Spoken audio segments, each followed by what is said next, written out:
It's okay, Kanki?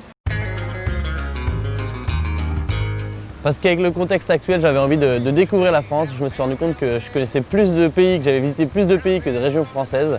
Et c'est l'envie de partir à la découverte de ces desserts qu'on connaît tous, dont on ne connaît pas l'histoire. Et on connaît encore moins leurs artisans si on ne part pas à leur rencontre. Voilà, c'était le projet.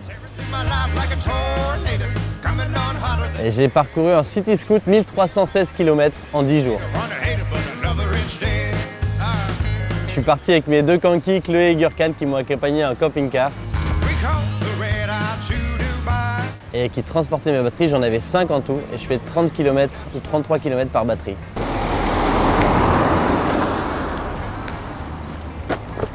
On a mal calculé le nombre de batteries restantes.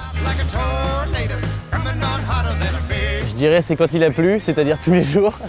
Mais le plus dur c'était peut-être l'entrée de la Bretagne, là, au bout de 3 jours de pluie. Avec des longues journées en plus de 160 km et une humidité assez faible et évidemment trempée. Mais bon, c'était quand même sympa de partir à l'aventure comme ça. Alors la partie la plus cool du trip, c'était clairement le passage dans les Landes, parce qu'on a eu quelques éclaircies. Le passage dans les pins, c'est magnifique. Et voilà, les petites maisons, les petits villages, c'est vraiment très joli, je conseille les Landes. En plus, il y a un peu moins de monde. Alors, ça dépend si c'est surpris en bien ou en mal. Surpris, enfin, on va dire qu'il y a le fion vendéen, j'en attendais pas grand chose, parce que je connaissais pas. Mais il se trouve que j'aime pas la crème aux œufs, donc c'est vraiment pas celui qui m'a conquis, même s'il est assez étonnant et l'histoire derrière est vraiment sympa.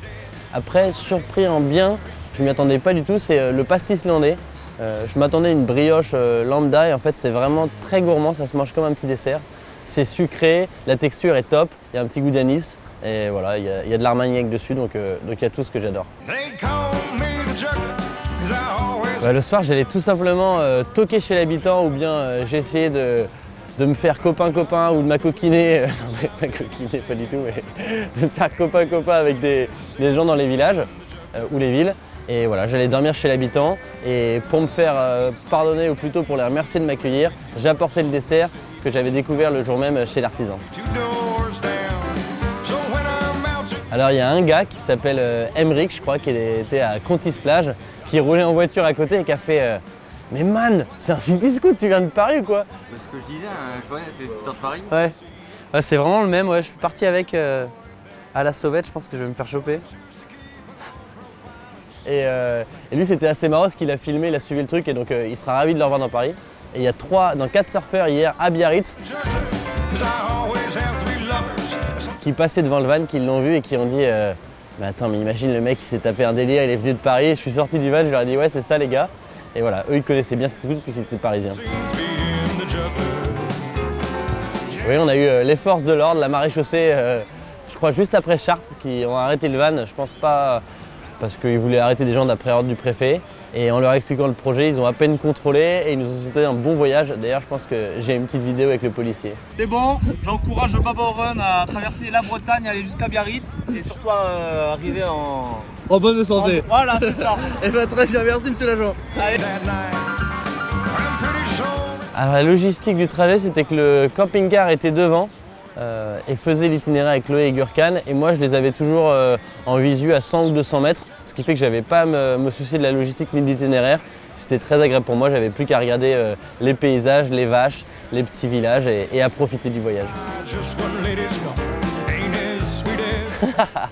Ça, je pense que tu la connais, Chloé.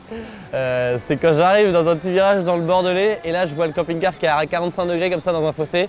Je me dis ok, c'est bon, fin du trip. Et en fait, c'est Chloé qui a voulu m'attendre. Ça, c'est la version officielle. La version officieuse, c'est qu'elle a voulu prendre une photo avec une grande bouteille de vin.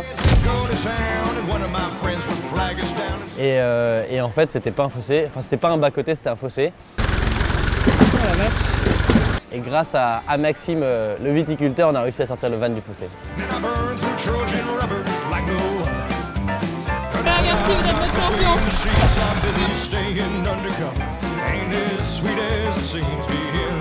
Alors voilà, il y a beaucoup de gens qui disent un tour de France des desserts. Pour l'instant, c'était une traversée de la France, surtout sur la côte ouest. Moi, évidemment, je rêve de continuer ça dans l'est, dans le nord, dans le sud, dans le centre, partout en France, qu'il y a des super bons desserts partout et des artisans à rencontrer. Donc c'est prolongé avec ce mode de transport. Et j'ai aussi plein d'autres idées d'aventure autour de la gastronomie et du sport et de la découverte, notamment le Mont Blanc en septembre, aller livrer un petit Mont Blanc au sommet avec mon frérot. Et le petit mot de la fin, il sera pour mon équipe de choc, Chloé et Gurkan, que j'ai découvert juste avant la voiture, qui sont absolument exceptionnels. Donc merci à vous les amis, c'était vraiment cool. Merci à City Scoot aussi qui a cru dans mon projet complètement fou. Et merci à tous les gens qui nous ont aidés, accueillis, hébergés, conseillés et régalés pendant le trajet. Cette aventure, elle était avec vous tous. Et j'espère vous retrouver très bientôt sur les routes de France. Salut!